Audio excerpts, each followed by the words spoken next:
Suzuki GT550, just replacing the lenses. You can get these off eBay now. They're actually dome shaped, so they won't interfere with the needles at all. So what you have to do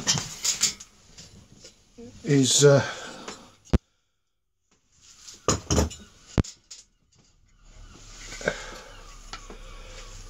dials come like that. They're sealed at the back with like a green cement. What I did is I used a 1/4-inch chisel and just went down the outside of it like that.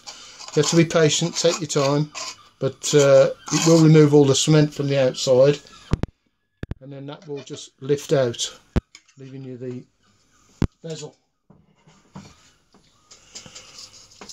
So then you've already got your old smoky glass out. These new ones you can buy will fit on the top there. And what you have to do, you use Dremel with a barrel sander on it, and then just slowest speed possible because you don't want to melt the plastic. So put it on speed 1, and you just need to take the top bevel off. Just take the top bevel off like that, little bit at a time, nice and patiently.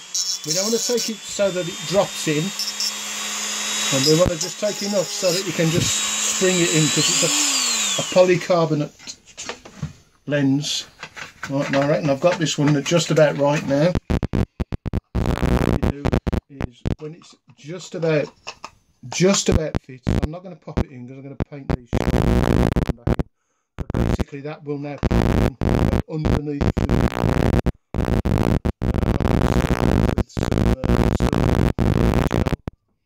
I'm going to paint this with some white hobby. It's called hobby enamel, little spray can. I've given this a quick sand with wet and dry. It's a bit like an old smoker's pub. It's all yellow, but I've sanded it down so that the paint will cling into it, and I've got some brilliant white which I'm going to put on there. Okay.